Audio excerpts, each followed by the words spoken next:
మీ బంగారం తాకట్టులో ఉందా? విడిపించుకోలేక ఇబ్బందులు పడుతున్నారా? అయితే మీ బంగారాన్ని వెంటనే విడిపించి కొంటాం. గణేష్ గోల్డ్. మీరు సంప్రదించాల్సిన తెలంగాణలో ఇటీవల చోటు చేసుకున్న డ్రగ్స్ కేసులు రాష్ట్ర వ్యాప్తంగా ఉలిక్కిపాటుకు గురిచేశాయి. తనవారే దొంగలైతే తాళం వేసిన ఫలితం ఏమిటి అన్నట్లు పోలీస్ వ్యవస్థలోని అధికారుల కుమారులపై ఆరోపణలు రావటం మరో కీలక మలుపు తీసుకొచ్చింది. డ్రగ్స్ ముఠాలతో ఉన్న సంబంధాలపై సాక్ష్యాలతో సహా అగ్రశ్రేణి కుటుంబాల అనుసంధానం బయటపడుతుంది. ఈ నేపథ్యంలో ఇప్పటి వరకు TSNABగా ప్రసిద్ధి పొందిన యాంటీ నార్కోటిక్స్ శాఖ ఇప్పుడు Eagle elite action group of for drug law ఎన్ఫోర్స్మెంట్గా మారి ఎలుకలు ఇంట్లోనే ఉంటే అన్నం ఏమీ మిగలదు అన్న నానుడిని గుర్తు చేస్తూ పోలీస్ వ్యవస్థ అంతర్గత కలుషితపై దృష్టి సారిస్తోంది. దర్యాప్తులో సైతం వేగంగా ముందుకు సాగుతోంది.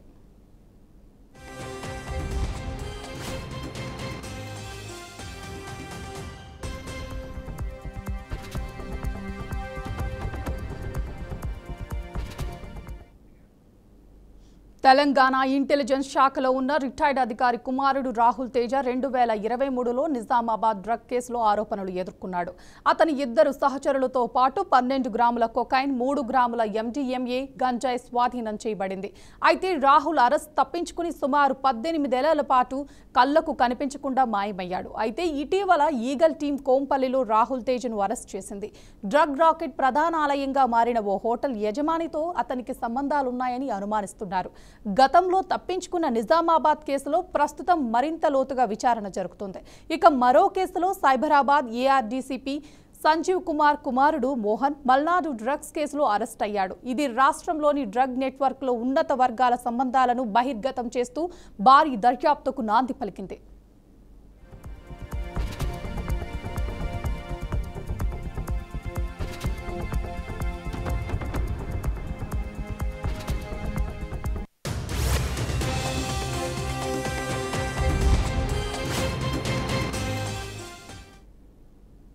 ఈ రెండు కేసులపై దృష్టి సారించిన ఈగల్ టీం ఆధునిక సాంకేతికం ద్వారా డేటా విశ్లేషణ చేసి కీలక ఆధారాలు సేకరిస్తుంది.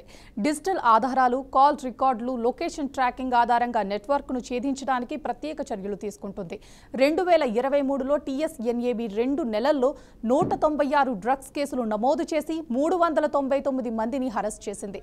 పెద్ద మొత్తంలో డ్రగ్స్ స్వాధీనం కాగా సరఫరా, రవాణా, సాగు, పంపిణీ వ్యవస్థలపై దాడులు కొనసాగుతూనే ఉన్నాయి. విదేశీ డ్రగ్స్ ఫెడరల్పై కూడా ఈగల్ టీం దృష్టి సారించింది.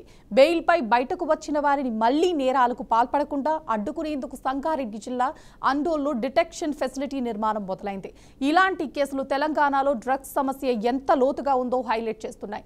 చట్టపరంగా కఠిన చర్యలు తీసుకోవటమే కాకుండా సమాజంలో సంస్కరణలు తేవటం ద్వారా మాత్రమే దీన్ని పూర్తిగా నియంత్రించవచ్చు. పోలీసు వ్యవస్థపై ప్రజలు నమ్మకం కలిగి ఉండాలంటే ఇలాంటి వ్యవహారాల్లో పూర్తి పారదర్శకత అవసరం. అయితే సీఎం రేవంత్ రెడ్డి ఆధ్వర్యంలో తెలంగాణ ప్రభుత్వం డ్రగ్స్ ను నిర్మూలించాలని ఓవైపు అపర్నిశలు పరిస్థిస్తుంటే పోలీస్ ఉన్నతాధికారులు కుమారులే ఈ విధమైన చర్యలకు పాల్పడటంపై సర్వత్రా విమర్శలు వ్యక్తమవుతున్నాయి.